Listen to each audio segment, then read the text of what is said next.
Hello everyone! So yesterday I watched the new movie Spiderman Homecoming, which is absolutely brilliant. I'd definitely recommend you seeing it. And in it we have the villain, the Vulture, played by Michael Keaton. However, as I watched the movie, something became more and more apparent to me. While the Vulture is undoubtedly a bad man and definitely is cast as a villain and cannot be excused as such, he is not the biggest enemy that Spider-Man has to face. Iron Man is, and here is why. Please be warned, there are going to be spoilers. So, let's start at the beginning, the Vulture's origin story. So we see him working as a construction worker in the carnage that followed the battle between the Avengers and the Chitauri. This is about 8 years ago. So we see he's very experienced, he's good at his job, his person working with him makes a mistake, and instead of shouting at him, he helps him show how to improve it. So he's clearly a good, loyal, fair worker. Then along comes this woman who tells him that Iron Man, Tony Stark, has set up a new thing called damage control to sort it all out, and they're out of a job. Who cares about their families and the people they have to support? Tough, find a new job, we don't care about you. Tony Stark wants to make some more money. So the Vulture becomes disillusioned with this. He's just had his job taken away last minute, no warning, by Tony Stark. He's got a wife and daughter support and no way of doing it.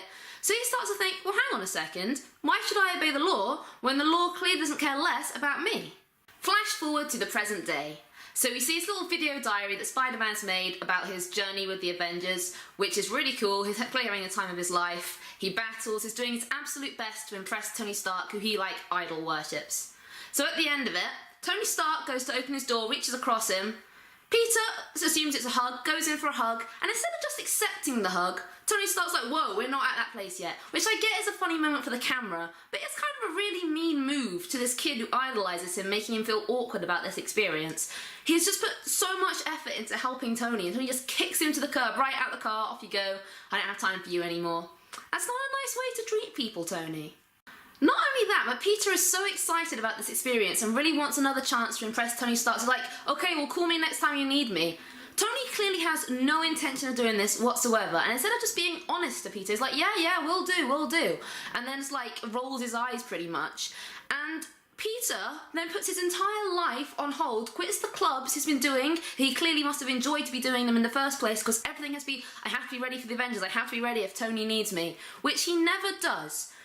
Peter texts and calls. He is always ignored for months, but still he's holding out that hope that Tony's going to call him, because he hasn't once been let know that actually this isn't going to happen. You just live your life for now.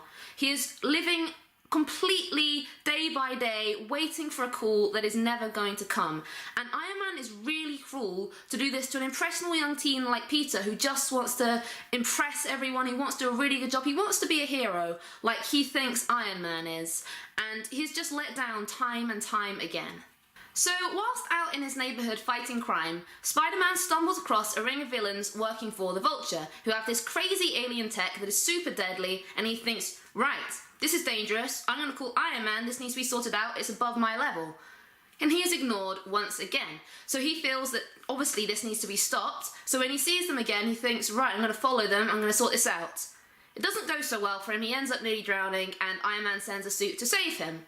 And instead of saying, look, I'm really sorry I left you to deal with this alone, I'm going to listen to you from now on, he just patronises him and is like, hey, I showed up to save you kind of thing. It wasn't even him, he just sent a suit because clearly Peter's not that important to him. And he doesn't even thank Spider-Man for his work, he just leaves him in exactly the same place he was before. Another thing to notice is the fact that the weapons that the Vulture is selling to these people are repurposed bits of Ultron, who wouldn't have existed if Tony hadn't made that mistake. I know it's in the past or whatever, but he is the reason for the weapons in this movie. Everything that the bad guys are selling is stuff that is in some way related to him or the Avengers. So Iron Man is definitely to blame for a lot of this.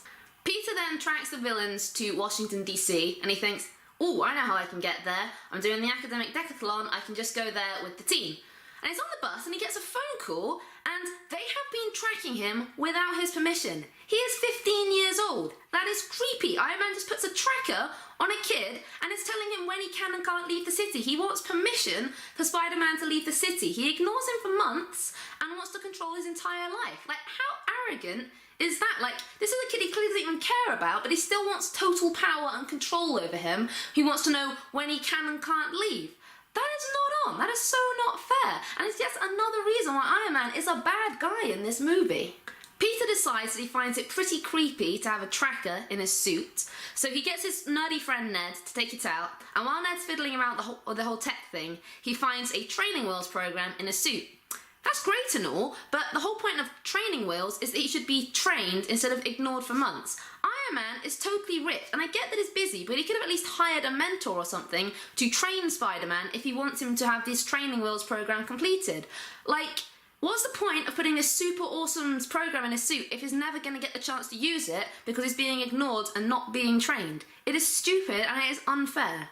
Peter is then super resourceful and tracks one of the original bad guys he saw, the one who they were going to shoot before Spider-Man showed up. And he eventually manages to get the guy to give the location of where the bad guys are headed, which is a ferry on Staten Island.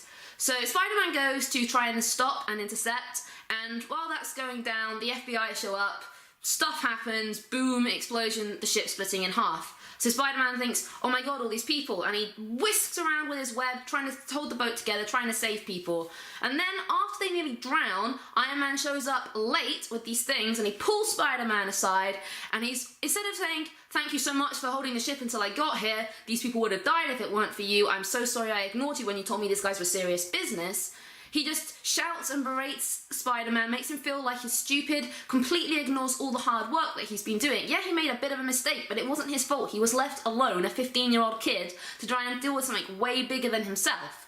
And when Spider-Man points this out to him, he's all, that's why I called the FBI. I'm sorry, that would have been great to do if you had told Spider-Man that, instead of making him feel like it was no big deal, making him feel like he was stupid. If he'd have known the FBI were there, he might not have had to show up himself. And also, the FBI were the ones who were there when the problem happened in the first place, so it's highly likely there still would have been an explosion even if Spider-Man hadn't been there, and if Spider-Man hadn't have been there, there would have been no one to save the ship. But ignoring this, Iron Man takes his suit from him. Now he knows there is a supervillain right on Spider-Man's doorstep, and he knows, knowing Peter, that he's going to do everything he can to try and stop it. And instead of giving Peter the tools he needs to fight the bad guy, he takes away the one thing that might give him a competitive advantage and leaves him go back to his homemade hoodie. It is ridiculous. He could have gone home, he could have tried to take down the Vulture himself, which would have been easy for Iron Man, by the way. Instead he leaves it to a 15-year-old kid who no longer has a suit and completely ignores him once again. It's ridiculous. Several awesome fight scenes later, Peter has destroyed the bad guy, he has saved the day, woo go Spider-Man. Iron Man swans in and takes the credit for it. I'm sorry, where were you the entire movie, Iron Man? You left everything to Spider-Man, everything he did was on him, he did his absolute utmost, and you were there, oh yeah, that was my tough love, look at me, I'm the best, I'm so great, here, come with me. And he, like, if Spider-Man had done exactly the same thing, but it hadn't have worked out and it failed, Iron Man wouldn't be congratulating him. He'd be telling him off again just because it didn't work out. He doesn't care about intentions, he cares about results, and that's all he cares about. So because it went well, he wants to take the credit for it. If it hadn't gone badly, he would have said, this is on you, kid. Like, he is so arrogant and he only sees the world through his own eyes. He doesn't care about anyone else. He only cares how it reflects on him. And a further point to this is he calls a press conference to announce Spider-Man as a new Avenger without actually asking Peter if he wants to be an Avenger. So he brings him there, it's like, right, there's cameras behind here, let's get this over with kind of thing. And then he dangles this super expensive state-of-the-art suit in front of him, like an impressionable kid like Peter, who is so excited by all this kind of thing, and obviously is going to want his suit back, and he's kind of thinking, do I want to take this dangerous life, or do I want to live as a high school student? And he's like, at the end of the day, yes, Iron Man does give him the suit anyway, even though Spider-Man says no. But that is completely beside the point, because Peter doesn't know that he's going to be getting that suit anyway. He is made to think it's a take-it-or-leave-it situation, and Iron Man is trying to use this as a bargaining chip to make him follow his rules, because he cannot comprehend the idea of someone saying no to him. The final point I would like to make is that instead of going out there in front of the camera saying, yep, I screwed up, and admitting that he made a mistake on this, he decides that in order to save face, he is going to propose to his girlfriend. He is making a massive life decision on a spur-of-the-moment vanity trip. Like, what is with him? He is not a good guy. He is not doing it because he loves her, because this is what he wants, this is the right timing for him. He's doing it, oops, may as well do it now, get it over with. He's just so... I hate him. Anyway, I would love to know your opinions on this. Please let me know in the comments, and please do subscribe to my channel. See you later.